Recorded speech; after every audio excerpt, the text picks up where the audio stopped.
기도합니다. 하나님 우리 아버지 감사합니다. 오늘 중간역에 왔습니다. 오늘 배울 열왕시대를 통해서 오늘날 교회의 모습과 또 교회의 일원이 된 저희들의 모습이 열왕 개인에 비추어져서 큰 교훈받는 시간 되게 하시옵소서. 하나님께서 이스라엘 민족을 단체적으로 섭리하셨다가 중간에 이르러 도저히 안 돼요. 이제는 의인은 그의 믿음으로 말미암아 산다는 개인 구원을 약속하셨고, 마침내는 각자의 마음을 새롭게 하여 그 가운데 내 영이 함께, 그래서 구원을 이루어 가겠다고 500년 전에 말씀을 주셨던 그 후로 저희가 2000년을 살아왔습니다. 이 시대에 살고 있는 저희들이 성경이 교훈한 바를 확실히 알아서 나의 구원을 반성과 같은 믿음 위에 서게 하시고 흔들리지 않게 하시고, 누구 의지하지 않냐며 예수 그리스도의 십자가와 성령님의 동행만을 추구하는 저희의 삶이 되게 하옵소서. 그러기 위해서 오늘 주시는 이 신앙 생활의 교훈을 잘 깨달아 알아들을 수 있도록 학자의 마음을 허락하옵소서. 예수님의 이름으로 기도합니다. 아멘. 지난주에 성경을 읽으시다가 이거는 내가 꼭 물어보고 싶다 하신 거 있습니까? 없어요? 네, 그러면 성경을 더 열심히 통독하셔야 됩니다. 저는 질문이 한 20번, 30번 읽을 때까지 별로 안 생겼는데 그들은 질문이 얼마나 많이 생기는지, 그래가지고 뭐 해결할 방법이 없습니다. 어떻게 한 절 한 절 다 설명해 주는 그런 책도 없고, 물론 이제 그 강의집은 있잖아요, 주석. 그런데 그건 뭐 이렇게 두껍고 또 그 개인의 생각이 많이 들어가 있잖아요. 근데 우리는 성경을 객관적으로 먼저 볼 줄 알아야 되니까, 그래서 이 책, 저 책, 제 서재에는 주석이 엄청나게 많습니다. 원어 주석은요 한 120권짜리가 있습니다. 그래서 저는 원어를 가장 사랑하고, 그런데 그렇게 되려면 성경을 한 최소한 30번은 쉬지 않고 통독을 해야 의문이 생깁니다. 그래서 그 의문이 풀려질 때 정말 놀라운 은혜가 임하죠. 저희 집사람, 제가 성경을 막 계속 속독으로 통독하니까 처음에는 미심쩍어 하더라고요. 성경은 정독을 하고 씹어 곱씹어 큐티를 하고 그래야 되는 것이지 어떻게 통독을 해서 되겠느냐. 그런데 나중에는 얼마 되지 않아서 통독이 얼마나 귀중한 것을 알고 본인이 더 난리를 피고, 뭐 지금도 막 열심히 통독을 하고 있습니다. 그래서 우리가 통독을 해야 그 안에서 정독의 필요성도 느끼는 것이고 큐티의 필요성도 느끼는 것이고, 또 하나님을 아는 지식에 쌓여가야 내 구원이 흔들리지 않지. 우리가 음식을 먹으면 우리 몸을 이루듯이 우리가 성경 말씀을 먹으면 영체가 우리 안에서 이루어집니다. 그래서 오늘도 귀한 시간 갖는 시간을 갖도록 하겠습니다. 자, 이제 우리가 중간 왔습니다. 오늘이 6번째 시간인데요. 항상 제가 시간을 시작하기 전에 드리는 말씀이, 현재 우리가 어디를 공부하고 있는가를 확실히 알아야 된다. 그걸 말씀드렸습니다. 그래서 지금까지 우리가 배워온 것을 예의할 줄 알아야 됩니다. 창세기에서부터, 창세기 1장 1절은 태초에 천지를 만들었다. 그건 몰라요. 시기적으로 언젠지. 그러나 아담을 창조한 것은 우리가 할 수 있습니다. 어떻게 할 수 있냐면은 창세기에 보면은 나이가 나오잖아요. 거기에는 한 명도 빠질 수가 없습니다. 왜냐하면 누가 누구를 낳고 몇 살까지 살았다라 이게 나오니까 그걸 쭉 계산하면 됩니다. 그래서 그걸 계산을 해보면 한 4000년, BC 4000년, 지금으로부터 6000년 전에 인간이 만들어진 건 극히 성경적이고, 그렇게 만들어져서 양심을 통해서 아담을 통해서 하나님이 주신 하느님 앞에 나오는 방법이 있었잖아요. 가죽옷, 짐승 죽이고, 그렇게 해서 양심에 비추어 허물이 있으면 내 앞에 나와서 죄사함을 받아라. 이렇게 해서 인류를 언제까지 두고 봤습니까? 시대상으로는 노아의 홍수가 BC 2500년이라고 그랬죠. 큰 테두리를 놓치면 안 됩니다. BC 4000년에 아담. 그래서 양심을 비추어서 죄와 허물이 있으면 할아버지한테 들었잖아. 아담 할아버지한테 어떻게 하면 나갈 수 있다는 걸. 그런 양심의 시대와 제사가 언제까지 됐냐면 BC 2500년 노아의 홍수. 이때 결론이 뭐였습니까? 안 되겠다. 그래서 1차 오븐을 닫았지 않습니까? 그러고 나서 홍수로 멸망하면 따끔한 맛을 봤기 때문에 인류가 또 양심과 제사를 통해서 나를 찾겠지 하고 두고 본 것이 몇 년이냐면 BC 2000년까지 아브라함 500년이 흘렀죠. 그러나 아직도 율법은 완성이 안 됐죠. 왜냐하면 아브라함이 씨를 퍼뜨릴 시간이 또 필요하잖아요. 그래서 BC 2000년에 아브라함이 나타났습니다. 그러면서 아브라함의 식구들 얘기가 창세기가 끝났죠. 아들, 손자까지. 그 다음에 출애굽기에 들어오면은 BC 1500년이 시작됩니다. 몇 년 흘렀어요? 또 500년이 흘렀죠. 시간이 엄청 갑니다. 이렇게. 하나님은 잠시라고 하지만 이 기간 동안에 얼마나 많은 사람들이 구원해서 제외됐겠습니까? 정말 이런 걸 생각하면 우리가 은혜 중에 은혜죠. 그래서 BC 1500년에 모세가 출현을 함으로 백성이 완성됐다 그랬잖아요. 자, 그렇게 해가지고 모세로 쭉 나와서 나라를 만들고 여호수아라 전쟁을 통해서 지난 시간에 우리가 배운 것 같이 왕 중의 왕 다윗, BC 1000년 다윗. 걸출한 인물들이 몇 년마다 나옵니까? 500년마다 나와요. 하나님이 답답하시겠지요. 쓸만한 인물이 500년 단위로 나와. 다윗, BC 1000년 정도의 다윗이 나왔습니다. 이제 오늘은 여기서부터 배우는 거예요. 이게 어디까지 배우느냐? 제가 대강 500년 단위로 합니다. BC 500년에 다윗 왕조가 일단 망합니다. 오늘은 이 기간을 공부할 겁니다. BC 500년에 어디로 망합니까? 바벨론으로 망합니다. 그리고 70년 만에 돌아오죠. 그러다가 BC 0 AD 0에 누가 오십니까? 예수님이 오셨습니다. 예수님이 오시고 나서 교회가 바로 왕성하게 된 게 아니고 핍박을 한 300년 받다가 그 다음에 세상으로 로마 정부를 통해서 반짝하고 나온 것이 AD 4세기입니다. 그러니까 이제 교리적으로 정립될 시간도 없고 교회는 섰지만 지하에 있었기 때문에 온전하지가 않았죠. 그래서 이 BC 4세기에 성경이 완성되고 교리가 완성돼서 AD 500년에 성 어거스틴이 드디어 신약 교리를 완성합니다. 성 어거스틴이 AD 500년에 완성을 하면 사탄은 또 가만히 있겠는가? 아니죠. 이때부터 100년 후에 AD 600년에 드디어 로마가 정치적으로 갈라지면서 종교적으로도 분열이 일어납니다. 그러면서 드디어 로마 천주교가 나옵니다. AD 600년에. 로마 천주교가 언제까지 독점을 합니까? 거의 이제 로마 천주교하고 같이 쌍벽을 이룬 것이 정교회입니다. 옥서더스 정교회. 그렇지만 정교회는 세력이 작았잖아요. 그래서 로마 천주교가 1000년을 갑니다. 1000년을. 엄청나게 긴 기간을 갑니다. AD BC 0에서 레위지파나 이런 건 이제 다 끝났죠. 이제 끝나고 이때부터는 예수님의 십자가 이후로는 이스라엘 민족의 선민의 신분이 없어집니다. 없어지고 대신 어떻게 됐습니까? 성령님이 오셔서 만민, 요엘서에 나오는 남종, 여종 구분하지 않고 만민에게 성령을 부어주잖아요.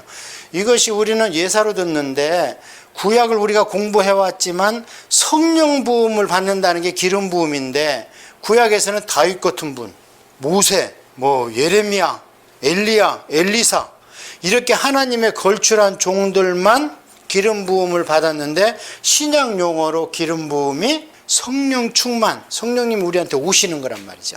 그래서 완전히 이 십자가 이후로는 하나님의 구속사의 방법이 완전히 바뀐 거죠. 그러니까 지금 이스라엘 민족을 너무 주장하면 안 된다는 거예요. 완전히 바뀌었습니다. 이것 때문에 예수님이 애가 타셨어요. 요한복음에 보면 성령을 받아야 되는데 성령을. 그래서 성령을 받으려면 전제 조건이 뭐냐? 죄인이 죄 없다 함을 받아야 되는 거예요. 죄인이 죄 있는 상태에서 성령을 받으면 죽어버린다 그랬잖아요. 그래서 죄인이 죄 없이 의롭다 함을 의롭지 않지만 의롭다 함이라도 받아야 그걸 핑계대고 성령님이 오시는 겁니다. 그런데 의롭다 함을 핑계댈 수 있는 것이 무엇인가? 십자가의 의를 내가 조차 빌리는 거죠. 그것은 이제 성경 용어로 그리스도 예수로 옷을 입은 겁니다, 우리가. 그래서 우리가 성령님이 오시는 거지, 우리가 뭘 잘하고 그런 게 전혀 없잖아요. 이렇게 얘기할 줄 알아야 돼요, 현재까지 온 거를. 자, 그래서 그것을 신약적 용어로 보면은 이스라엘 민족 태동이 교회의 형성이다. 그러면 이스라엘 민족이 완전히 국가가 이 땅에 3요소가 형성이 돼서 이 땅에 한 눈에 보이는 국가로 섰잖아요. 팔레스타인 땅에. 그것이 신약적 용어로 하면은 교회가 완전히 완성돼서 한 교회가 형성된 겁니다. 그래서 이스라엘 민족이 처음에 섰을 때는 하나님께서 중앙집권제였어요, 지파자치제였어요. 지파자치제였죠. 왜? 하나님이 보실 때 그게 훨씬 효율적이죠. 한 사람이 10명 앉혀놓고 공부시키는 거하고 한 사람이 100명, 1000명 앉혀놓고 공부시키는 거하고 효율적인 면에서 이거는 얘기가 안 되잖아요. 그래서 지파자치제를 원했던 것처럼 오늘날 이 시대에 하나님께서 교회를 지방마다 세우시는 거예요.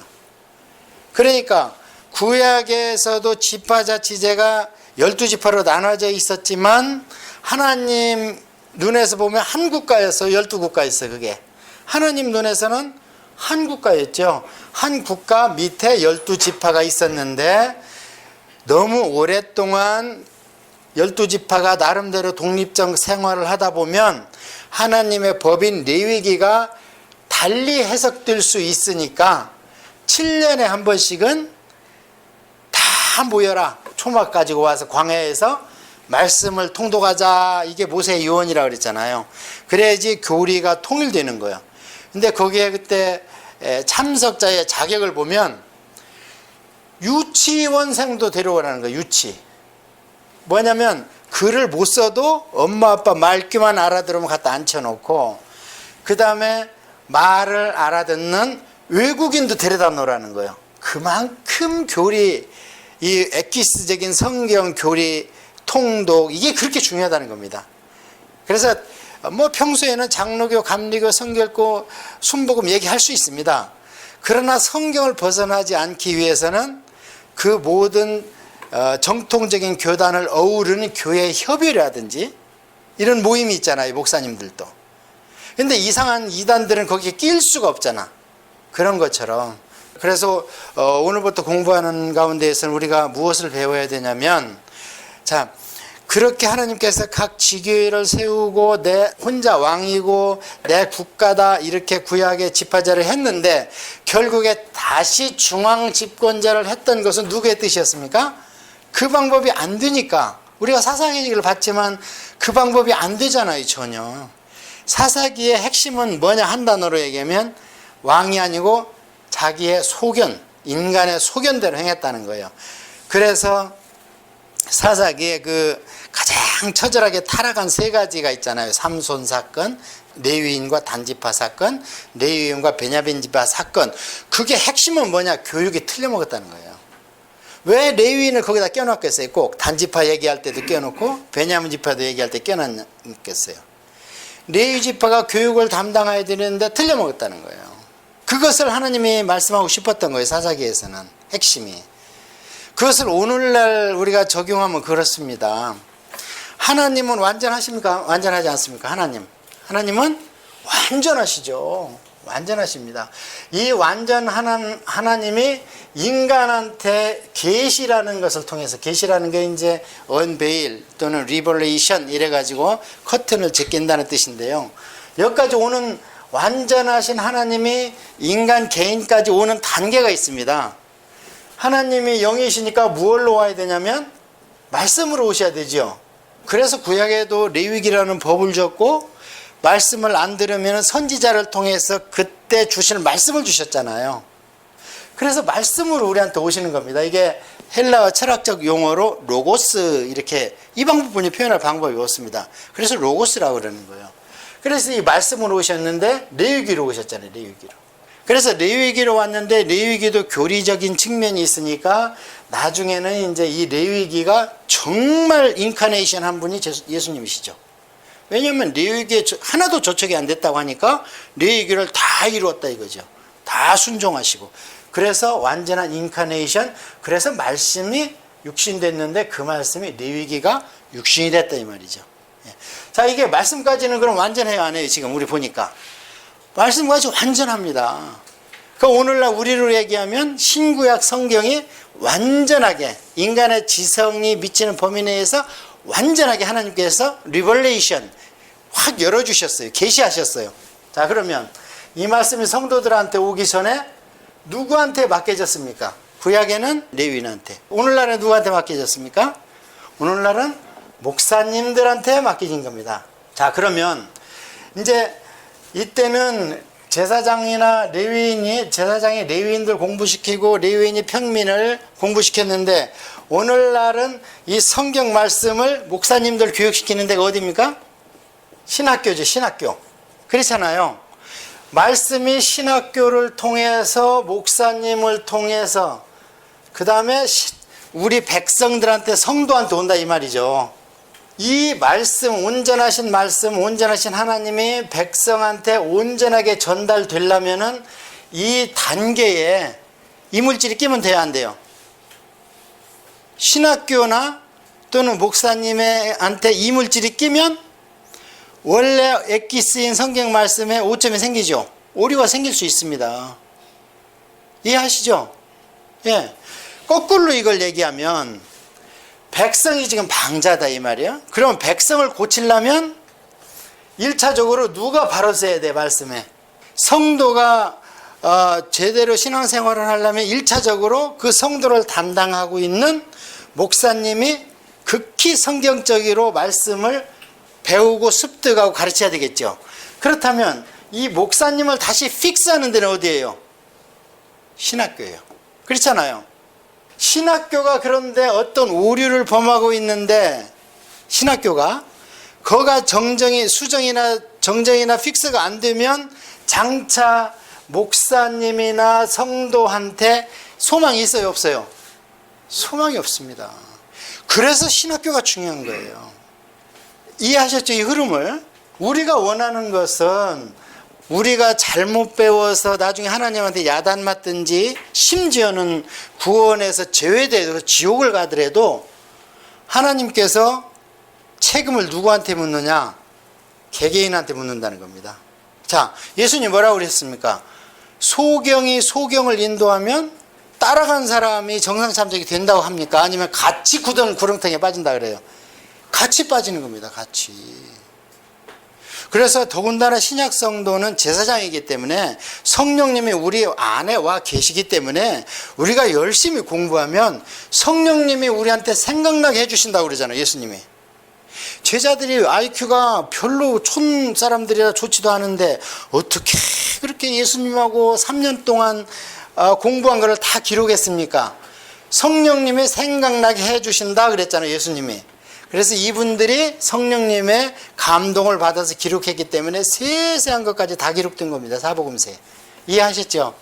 그런데 오늘날 신학교가 유럽에서부터 잘못돼 나간다 이 말이에요.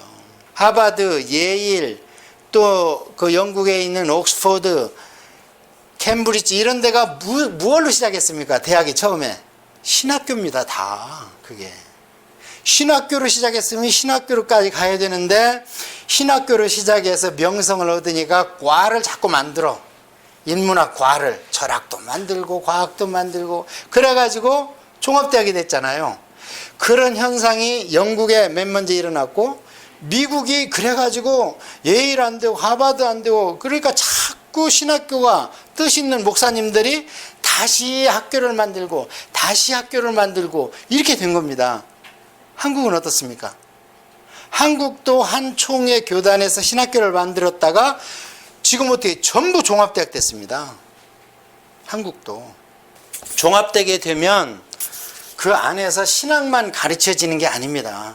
목사님들은 물론 인문학도 해야 되고 철학도 해야 되고 과학도 해야 되고 다 해야 되겠죠. 그래야지 말씀을 읽고 해석하고 소화시키는 데 많은 도움은 됩니다. 왜 이 말씀을 드리냐면요, 오늘 공부하는데 지겹도록 사사기서부터 열왕기까지 말도 더럽게 안 들어 정말.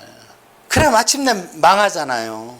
그래서 이 사사기 시대와 열왕기 왕정 시대가 오늘날 우리로 얘기하면 교회 생활이고 교회거든요. 삶, 신앙생활, 성도 개인으로 보면은 삶, 그거예요. 그러니까 법을 이제 적용하는 시대로 단계로 우리가 들어간 겁니다. 근데 하나도 안 돼, 하나도.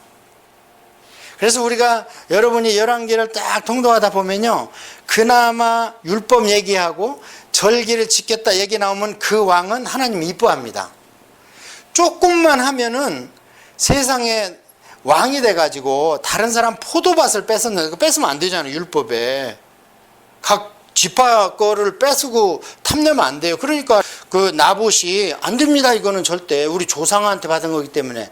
그러니까 왕비가 이제 시켜가지고 그를 죽이고 그 땅을 뺏지 않습니까? 그럼 아주 죽일 죄를 졌는데 그 왕이 슬퍼하는 기색을 보니까 하나님이 금방 용서해버려.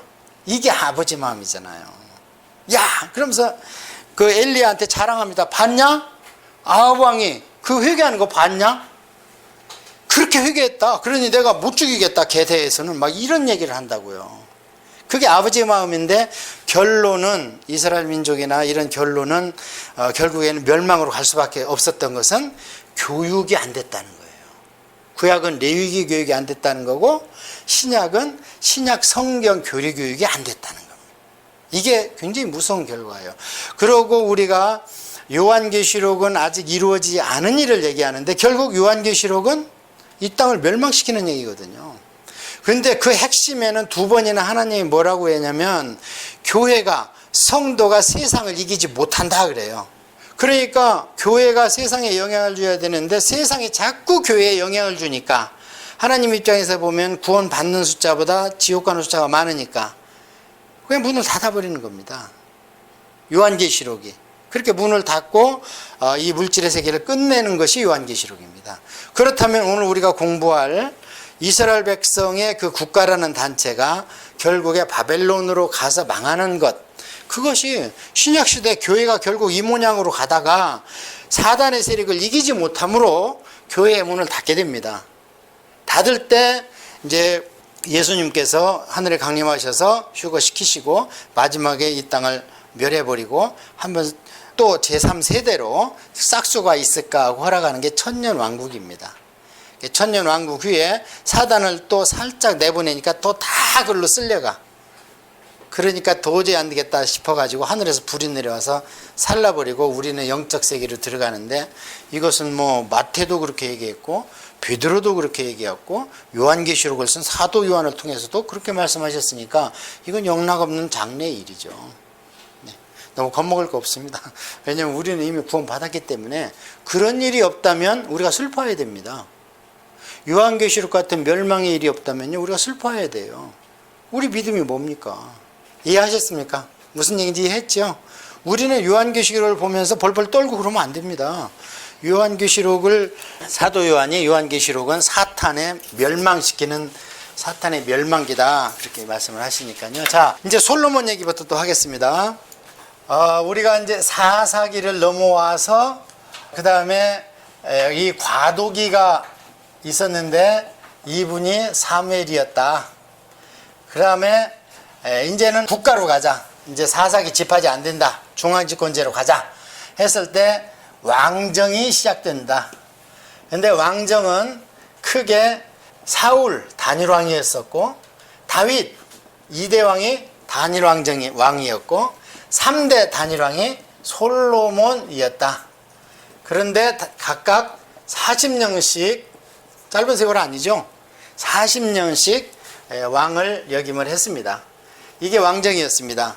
이 뒤에 솔로몬이 영 싹수 없이 나가니까 이 왕국을 둘로 쪼갭니다. 아이야를 통해서 10지파와 2지파를 해서 10지파 큰 땅덩어리는 북쪽 이스라엘에게 주고 그 다음에 남쪽은 유다다 이렇게. 그래서 우리가 오늘부터 보는 열왕기 상하 역대 상하에서 이스라엘 그럼 북쪽입니다. 그 다음에 여로보암 그러면 북쪽입니다. 그 다음에 유다 그러면 전체를 얘기하는 게 아니고 남쪽 나라를 얘기하는 겁니다. 다윗 왕조 그러면 남쪽 나라를 얘기하는 겁니다. 그래서 이스라엘과 유다로 나눠집니다. 나눠지는 이유는 딱 그겁니다. 하나님이 너무 진노하셨다는 거예요. 솔로몬이 하는 걸 보고. 그러면 이 열지파를 하나님께서 포기하셨냐? 이제 이 초대 왕이 여로보암인데, 여로보암이 어느 지파 사람이냐면 여호수아 지파 사람입니다. 에브라임 지파예요. 요셉의 그 이제 두째 아들이지만 장자권을 이렇게 할아버지가 축복하는 바람에, 그래서 육적 장자를 갖고 있는 그 지파에서 시작을 했는데, 하나님께서 여로보암을 만나십니다. 만나가지고 다윗과 한 약속을 그대로 지키면 너도 여전히 내가 사랑한다. 그런데 어떻게 해요? 여로보암이 바로 변절을 해버리잖아요. 그러고 나서 이 유다한테는 열 지파를 가차없이 내가 이렇게 분리시키는 걸 봐라.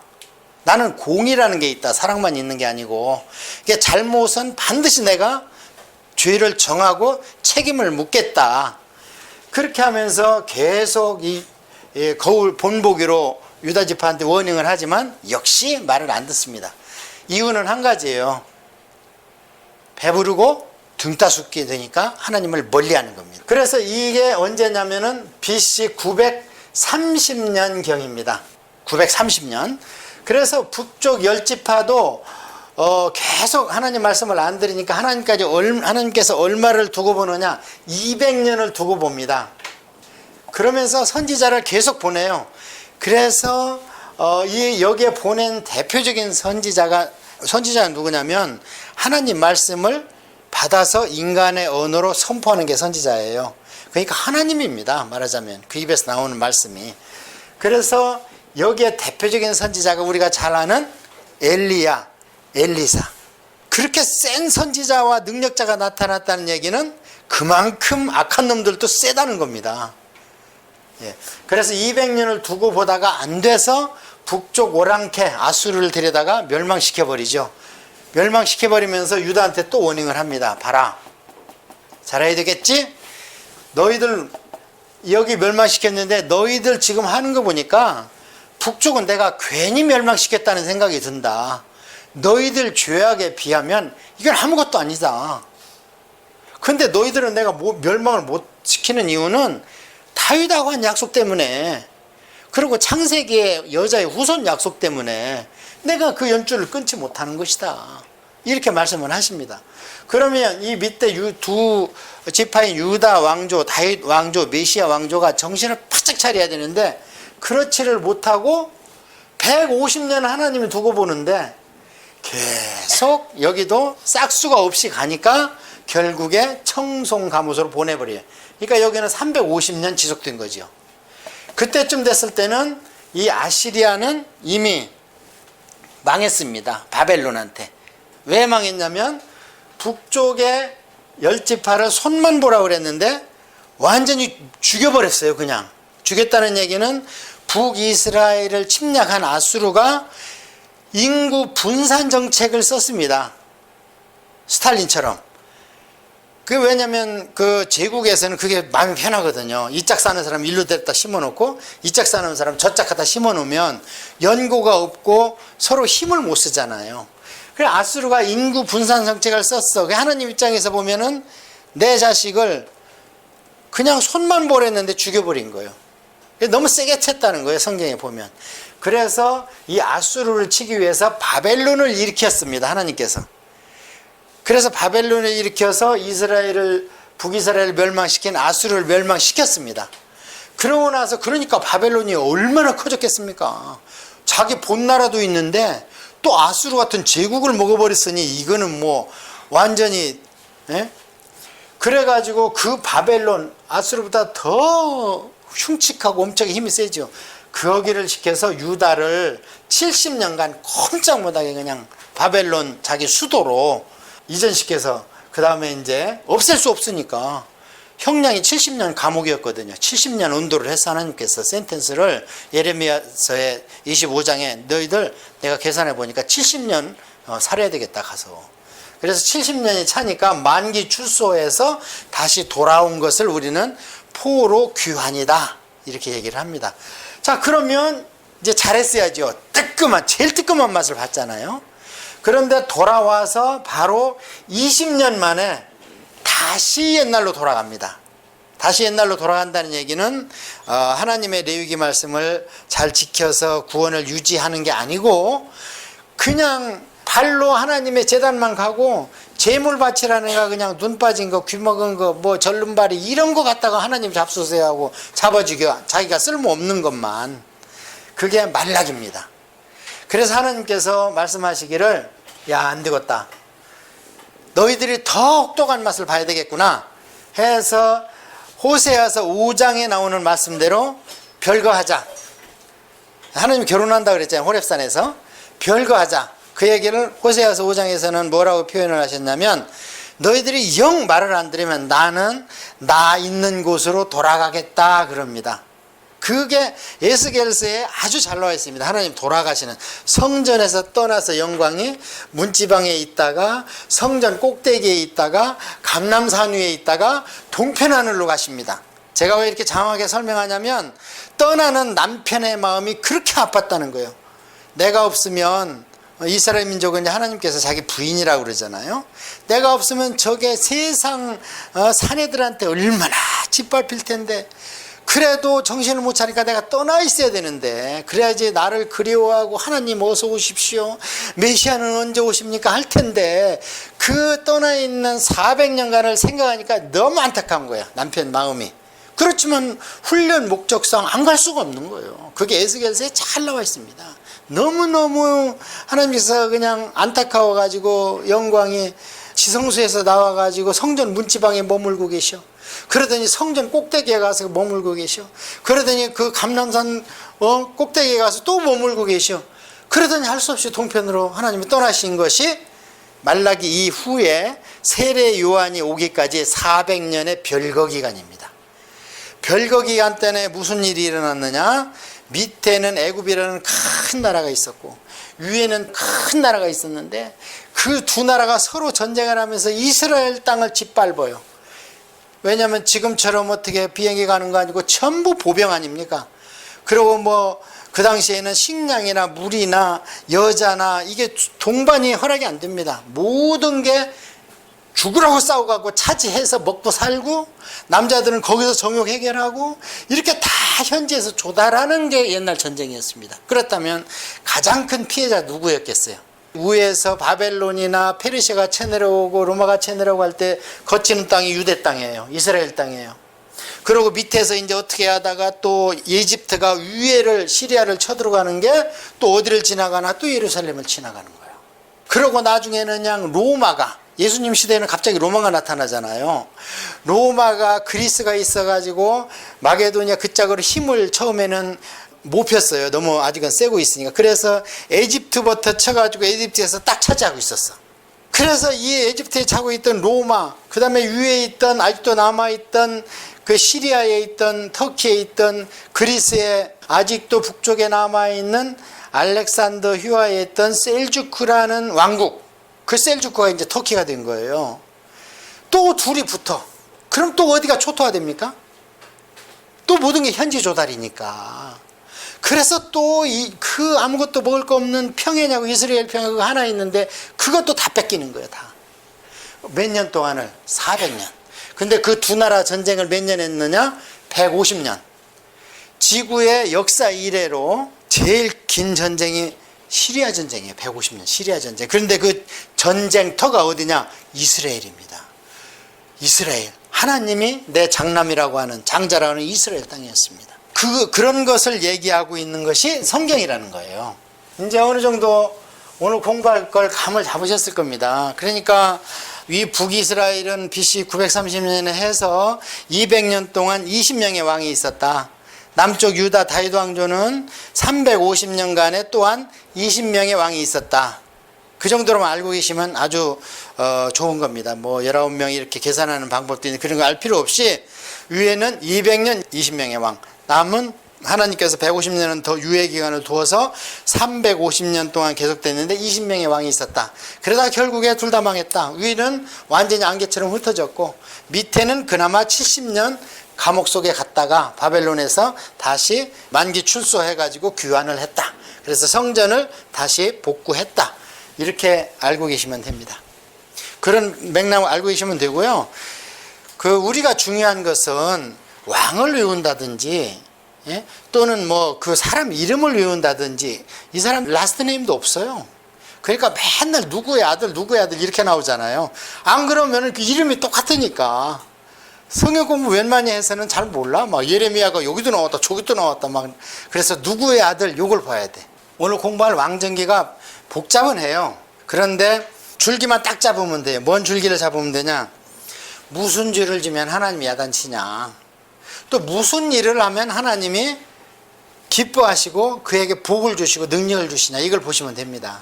그래서 오늘 그걸 좀 볼 겁니다. 교재는 6주를 한번 펴보세요. 6주. 오늘 이제 쭉 공부할 것이 아까 얘기한 솔로몬을 잠깐 공부하고요. 그 다음에 분열을 공부하고요. 930년에 분열된 걸 공부하고, 그 다음에 북이스라엘이 BC 722년에 아시리아 망하는 거, 여기까지 좀 보고요. 그 다음에 남쪽 유다가 이거보다는 150년 더 가서 BC 586년에 바벨론한테 망하는 거, 잡혀가는 거, 요걸 좀 공부를 하고요. 그래서 이거를 이제 분열 왕정기, 이 망하는 데를 포로기 이렇게 얘기하고요. 여기는 이제 안개처럼 분산돼 버렸어요. 없어졌습니다.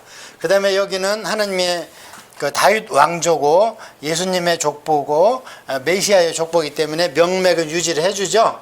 그래서 70년 후에 귀환을 합니다. 만기가 차서 귀환을 해요. 그래 이것을 우리가 귀환기 이렇게 얘기를 합니다. 그래서 오늘 공부할 것은 여기에서 시작해서 이 두 나라가 남북이 공존했던 기간이 그럼 몇 년입니까? 200년이죠. 북쪽이 200년 됐고 남쪽이 350년 됐으니까 그 공존기에 형제간에 무슨 짓들을 했는가, 하나님 앞에서 어떤 죄를 저질렀는가, 요걸 볼 겁니다. 그러고 나서 북쪽이 망하고 나서 150년간, 이때가 누구냐면 우리가 잘 아는 히스기야 왕 때입니다. 생명 연장한 거. 우리 항상 생명 연장 받은 것만 알고 있어. 히스기야 얘기하면.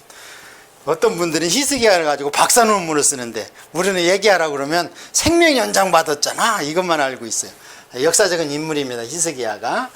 그러다가 이 망하는 얘기, 북쪽 이스라엘이 망하는 얘기는 잠깐 나와버려요, 그냥.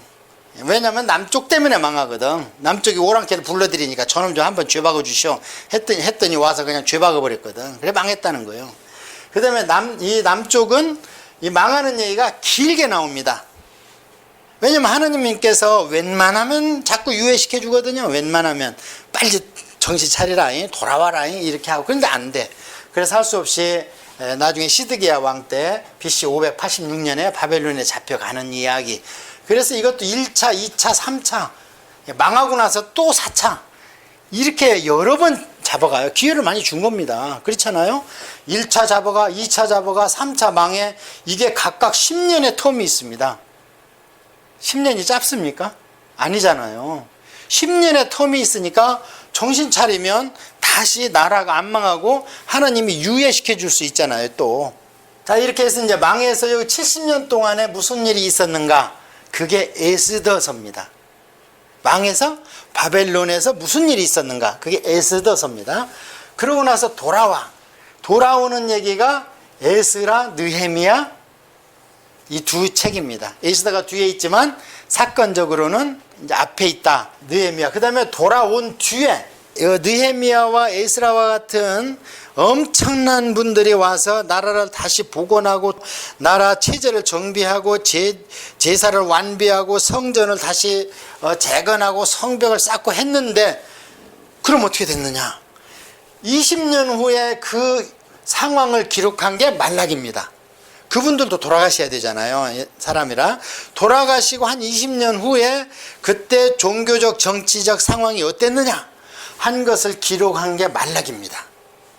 그래서 말락의 결론은 문 닫는다. 그러고 사람들이 메시아가 올 때까지, 메시아를 기다릴 때까지 문 닫는다 하면서 말라기가 딱 문을 닫지 않습니까? 그러고 나서 400년의 신구약 중간 시대가 되는 거죠. 그래서 오늘 공부할 것은 여기, 그 다음에 남부 공존기, 그 다음에 남쪽에 망하는 기간, 그 다음에 거기서 무슨 일이 있었는가, 그러고 나서 돌아왔은 얘기, 이 얘기를 할 겁니다. 큰 테두리 잡았죠? 그래서 이 안에 있었던 얘기가 열왕기 상하, 역대 상하. 이제 역대 상은 사실은 이제 다윗 얘기니까 이 앞에로 가고, 역대하, 그 다음에 열왕기 상하. 그런데 이제 여기에서 하나님께서 내 새끼를 옆집 애를 데려다가 막 치고 야단시키고 교훈시켜야 되니까 아빠 마음이 아니죠. 그래서 사실 말씀이 많으니까 선지자를 통해서 막 말씀을 하시다 보니까 역사서보다 선지서가 더 많아. 성경에 선지서가 17권인데 그게 다 하나님 말씀이잖아요. 그래서 누차 말씀드리지만 우리가 가지고 있는 희노애락의 모든 감정이 어디에서 발원했습니까? 누가 만들었어요? 하나님이 만드셨잖아요. 우리 인간을 만들 때. 그렇다면 희노애락의 감정이 하나님한테 있겠어요? 없겠어요? 당연히 있죠. 당신한테 없는 걸 어떻게 만듭니까? 그러니까 시편에 잘 표현되어 있잖아요. 눈을 만든 자가 보지 아니하시리. 하나님 눈 없잖아요. 본다는 거예요. 하나님께서 보시는 법칙을 입체화시킨 것이 우리 눈이란 말이죠. 귀를 만든 자가 듣지 아니하시랴. 하나님 귀 있어요? 영인데 없지요. 들으신다는 거예요. 그 들으시는 원리를 3D 프린트로 입체화시킨 게 우리 귀입니다. 앞에는요, 솔로몬이 처음부터 잘못한 게 아닙니다. 너무 잘했습니다. 너무 잘했어요. 왜 잘했냐? 아버지 다윗 같은 위대한 왕 밑에서 제가 계산하니까 솔로몬이 한 20대 초반의 왕이 됐습니다. 다윗과 밧세바 사건이 일어났을 때 큰아들은 죽었잖아요. 그러고 나서 우리는 앞에 이 열왕기서만 보면은 솔로몬이 둘째 아들인 줄 알고 있어요. 그런데 역대기에 보면은 다윗과 밧세바 사이에서 그 뒤에 아들을 4명 더 납니다. 그 중에 하나가 이제 나단이라고 예수님 어머니의 족보입니다. 그런데 그 4아들 중에서 막둥이가 솔로몬이에요. 그러니까 솔로몬은 육적으로 쳐서는 왕이 될 만한 서열이 아니었습니다. 그래서 아도니아 사건이 나는 거고요.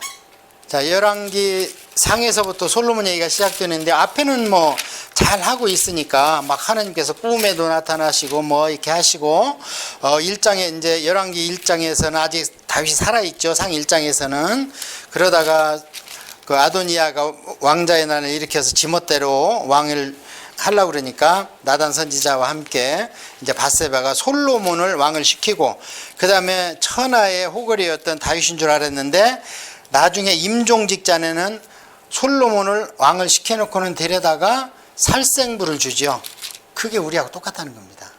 미운 감정이 아직도 있습니다. 시므이 같이 자기 욕한 사람.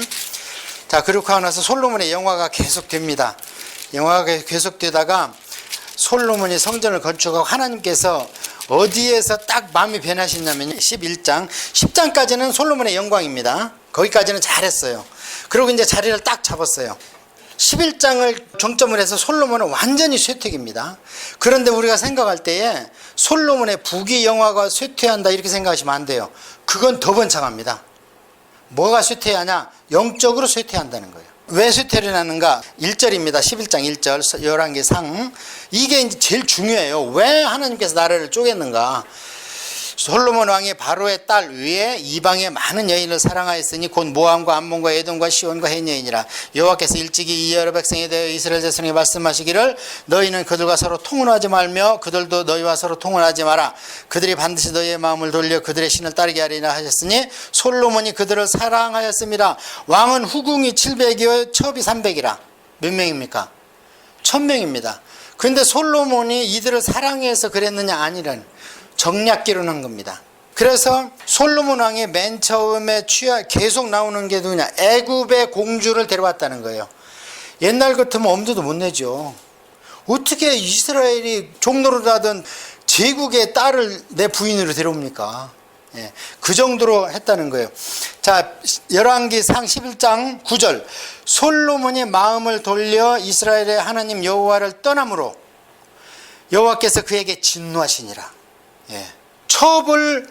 1000명이나 뒀는데 아가서를 보니까 아가서는 거기에는 첩이 한 60 내지 70명으로 나오는데요. 정이 없습니다, 부인들한테. 그러니까 술람매 여인을 찾아가는 거예요. 그 시골에. 반매는 여인이 마음에 딱 들어온 거예요. 자, 그렇게 해서 솔로몬이 그 일 때문에 가장 큰 것은 뭐냐? 처첩을 많이 두고 하나님을 의지하지 않고 정략 결혼을 해서 지금으로 얘기하면 평화조약으로 하나님 나라를 샬롬하게 이끌어 가려고 그랬다는 거예요. 솔로몬도 죽을까봐 다윗이 벌벌 뜨니까 하나님께서 그러잖아요. 야, 솔로몬 이름을 여디디아로 바꿔라. 그는 죽지 않는다. 걱정 마라. 그를 통해서 내가 네 가문을 일으켜 주겠다. 이렇게 얘기를 하잖아요. 이게 이제 BC 930년이라는 거예요, 이게. 자, 그렇게 하고 이제 여러분께서 집에 가서 성경을 통독하시고요. 제가 준 열왕 도표가 있습니다. 열왕 도표. 이제 어떤 일이 아까 그 남북 공존기에 어떤 일이 일어나는 것은 이 열왕 도표를 좌우를 보면 돼요. 이 보는 방법을 제가 말씀드리겠습니다. 좌측에 있는 게 남쪽 유다다 이렇게 써 있죠. 좌측에 그 한가운데를 중심으로 해서 좌측이 남쪽 유다입니다. 그리고 우측이 북이스라엘 이렇게 써 있죠. 그 한 장 넘겨보세요. 한 장 넘겨보면 이게 이 도표가 계속되는데 한 편만 써 있죠.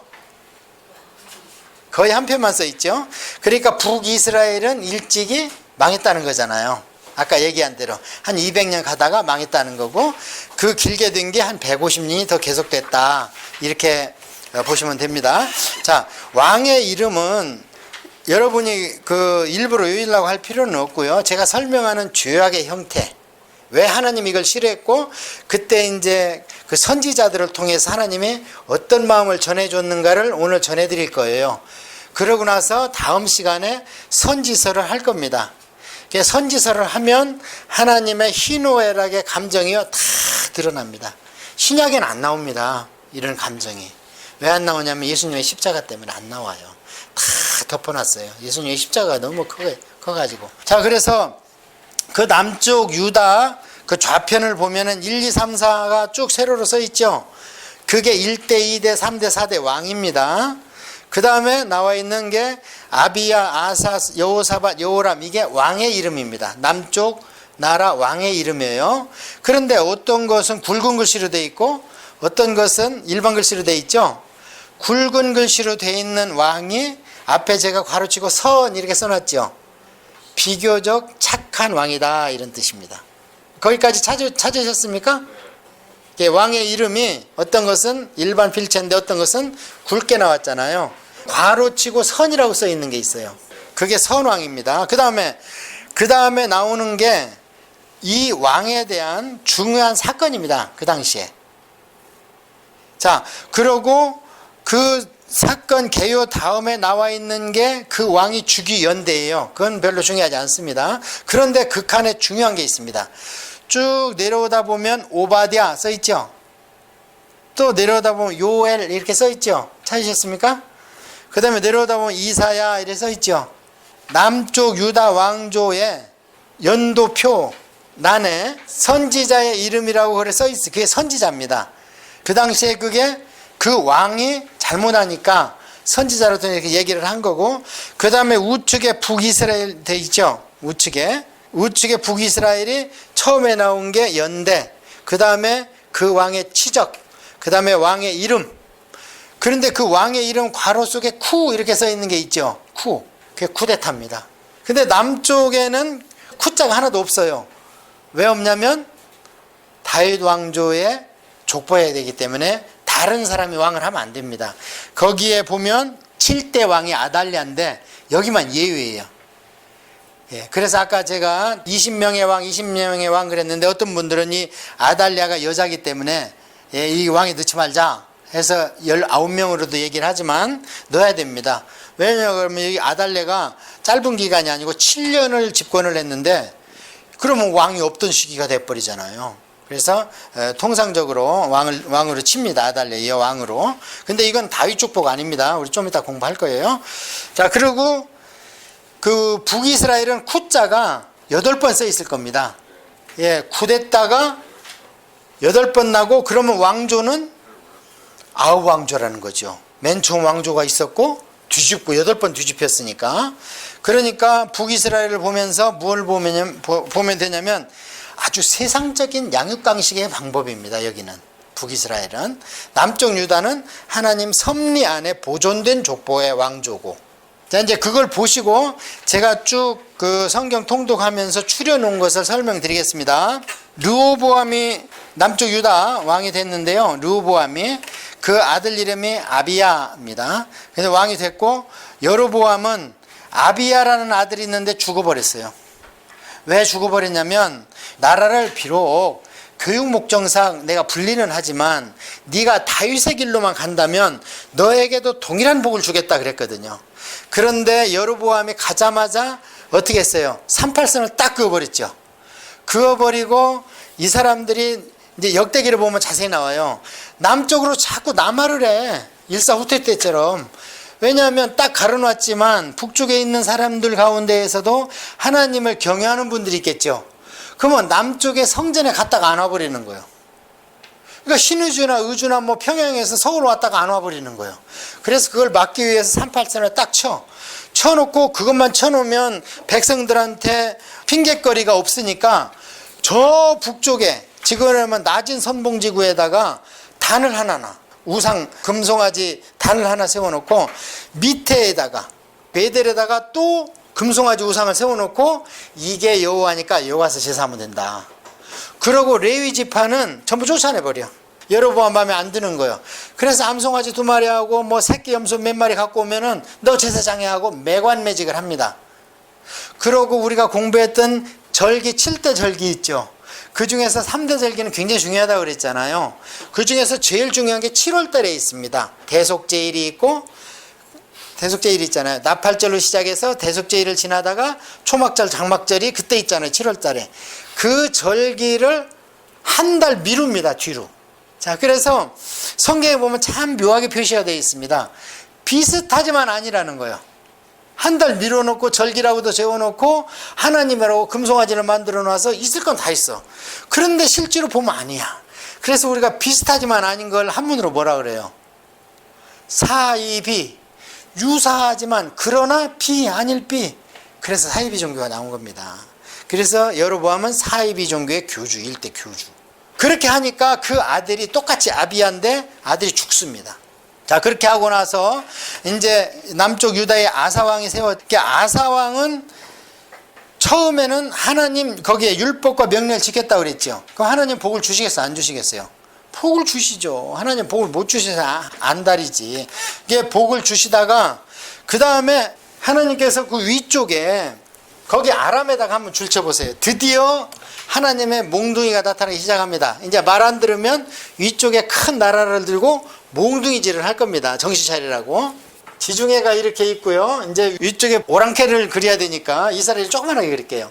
이게 갈릴리 호수 보입니까? 이게 사해입니다. 자, 여기가 홍해가 이렇게 흐르면 여기는 이집트입니다. 밑에는. 자, 우리로 생각하면 돼요. 일본입니다. 우리 못된 문화가 다 일본에서 오잖아요. 그래서 이집트는 성경에서도 세상으로 표시되고, 위쪽 나라 바벨론은 영적으로 표시됩니다. 영적, 이방 종교로. 자, 그래서 이게 이스라엘이라고 치면 이 짝의 큰 나라들이 계속 들어옵니다. 그래서 지금까지는 이 위에가 메소포타미아, 유프라테스 이래서 아람족이 별로 힘이 없이 살고 있었습니다. 근데 하나님께서 우리가 사사기를 공부할 때에 여기에 7족속 가운데에서 몇을 남겨놓는다 그러죠. 그러면서 시험한다 그러잖아요. 너희들이 믿음이 있나 없나 내가 너희를 시험하겠다. 그런데 옆구리에 가시와 찔레라고 표현이 되어 있습니다. 이 같이 팔레스타인에서 있던 7족속의 가나안 족속은 하나님이 남겨놓는다는 거예요. 왜냐하면 너희들이 믿음이 있나 없나 내가 시험하기 위해서 남겨놨다는 거예요. 근데 좀 센 걸 남겨놨어. 골리앗 같은 걸 남겨놔가지고. 하나님 보통 그런 걸 남겨놔. 우리를 그냥 메뚜기로 안 봐요. 하나님이 볼 때는 우리는 그냥 큰 독수리로 보나 봐. 시험용으로 남겨놓은 게 골리앗이에요. 그걸 때려잡은 게 다윗이고.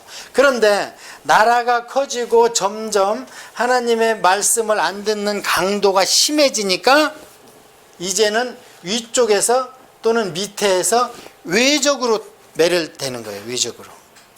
그 외적으로 되는데 이것을 하나님께서 성경에 뭐라고 표현됐냐면은 막대기와 몽둥이다 그래요. 내 손에 들린 몽둥이다. 몽둥이다. 이렇게 표현이 돼 있죠. 그래서 이제는 이 7족속 갖고 안 돼. 왜 안 되냐면 나라가 다윗 때부터 부강해졌다니까요. 이제는 7족속이 함부로 못 합니다. 예, 그래서 지금 성경은 영적인 피폐를 얘기하는 거지 이 사람들의 물질적인 풍요 이런 거를 얘기하는 게 아니에요. 이거는 더 잘 사라진다니까요. 더 잘 살고. 그래서 맨 처음에 등장하는 것이 아까 그 여기에 누굽니까? 아람입니다. 아람. 아람은 원래 셈족이에요. 원래가. 그러니까 아브라함의 조상이 아르박삭인데 아르박삭의 형제 중에 하나가 아람입니다. 근데 나라를 이미 이루고 있는 거예요. 아람이. 그러다가 이제 우리 앞에 공부를 위해서 아람을 더 세게 치고 들어온 게 아시리아입니다. 아시리아. 더 세게 치고 들어온 게. 그래서 여기까지를 하나님께서 선지자를 통해서 내 몽둥이다 이렇게 표현을 합니다. 내 자식, 내 백성을 훈련시키기 위한 내 몽둥이다 이렇게 아시리아까지를. 그러다가 아시리아가 아람도 그렇고요. 아람이 아시리아한테 망한 이유는 내 자식을 너무 세게 때렸다는 거예요. 그래서 내가 너를 눈 감아둘 수 없다는 거예요. 그 다음에 아시리아도 아람을 망하고 그 다음에 이 북이스라엘을 망했는데 너무 세게 때렸다는 거예요. 그래서 내가 너 그냥 눈 뜨고 볼 수가 없다. 그래서 아시리아를 없애기 위해서 바벨론을 일으킨 겁니다. 바벨론을. 그래서 이때 바벨론은 뭐라고 표현을 했냐면 장칼 이렇게.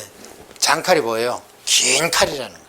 그래서 실제로 바벨론이 나중에 남쪽 유다를 침략해서 성전을 파괴하고 예루살렘을 3일 동안 분질르고 쓸만한 사람들을 4,300명을 데려다가 바벨론 수도에다가 딱 모아놓고 70년간 그렇게 했던 것을 표현한 것이 에스겔서인데 거기에 뭐로 나왔느냐? 칼로 목을 치는 걸로 나옵니다. 에스겔서 읽어보셨습니까? 그런 장면이 있다는 거 처음 듣죠? 칼로 목을 치는 게 나오고 그 다음에 예루살렘을 3일간 불질내는 것을 뭐라고 표현되어 있느냐? 가마솥을 샀는데 가마솥에 녹이 꽉 쓸어 있어. 그러니까 거기에 물 안 붓고 밑에서 불을 계속 떼는 거예요. 그러면 가마솥이 어떻게 됩니까? 빨갛게 달면서 녹은 어떻게 해요? 부글부글 하면서 튀어나와요. 자꾸. 대장장이 저는 어렸을 때 그거 봤어요. 대장장이가 이 큰 쇳덩이를 갖다 놓고 망치로 때리면 뭐가 툭툭 튀어나가는데 보면 그게 불순물인데 시커먼. 그리고 빨간 것만 남아서 정금만 남아 거기에. 그런 것이 에스겔서에 표현이 되어 있습니다. 그렇게 예루살렘 멸망하는 것을 불가마로 표현이 되어 있고 그 다음에 예루살렘을 망하고 쓸만한 유지를 4,300명 잡아가고 그 다음에 거기에 성전을 파괴하는 것을 내 처에 목을 치는 걸로 에스겔서에. 그래서 에스겔서 이제 다음 시간에 공부할 때 그런 장면들을 제가 찾아드리도록 하겠습니다. 그래서 장칼로 표현이 됩니다. 그런데 장칼로 표현이 되는데 내 백성을 너무 혹독하게 죽여버렸어요. 바벨론이. 그러니까 바벨론을 급하게 손을 보려니까 페르시아를 팍 키워 갑자기. 이게 이사야서에 나와요. 고레스 왕을 말도 안 되는 놈을 그냥 갑자기 국력을 키워. 그래서 페르시아를 통해서 바벨론을 멸망시켜. 멸망시키는데 그럼 바벨론의 존속 기간이 얼마였느냐? 80년이에요. 이 바벨론은 제가 자꾸 종교적 그렇게 얘기하잖아요. 성경에서 바벨론이 종교다. 이 바벨론은 구바벨론이 있고 창세기에도 있습니다. 바벨론. 바벨탑 사건이 그게 바벨론입니다. 그것이 명맥을 유지하다가 이게 신바벨론입니다. 다시 일어난 거예요. 부르닥발라단을 통해서. 왜 일어났느냐? 하나님께서 아시리아를 손보기 위해서 아시리아보다 더 큰 놈을 일으키는 게 바벨론이에요. 그런데 너무 혹독하게 이스라엘 백성이 그냥 마지막 왕은 눈을 빼서 그냥 4달 5달을 질질 끌고 가고 막 시드기야 왕을 이러니까 하나님이 그걸 아버지가 못 보죠. 그러니까 급히 이놈을 멸망시켜. 그걸 우리가 어떻게 볼 수 있느냐면 바벨론에서 이스라엘 백성이 몇 년간 옥살이 했습니까? 70년이죠. 신바벨론의 존속기간이 몇 년입니까? 80년. 그럼 바벨론의 국가의 이 제국의 존속의 이유가 뭐예요? 그 70년 그 임무를 수행하려고 하나님이 이렇게 했다는 거예요. 다른 거 없잖아요. 형성기, 그다음에 멸망기 빼면 70년뿐이 안 되잖아. 그러니까 제국을 보는 눈이 성경을 통독하고 하나님의 백성이 되면요, 세상을 보는, 제국을 보는 눈이 틀려집니다. 이것을 세계관이라고 그래요. 어떤 사건이나 물질을 봤을 때 내가 그 가치를 어떻게 보느냐, 그게 가치관이요 세계관이라는 겁니다.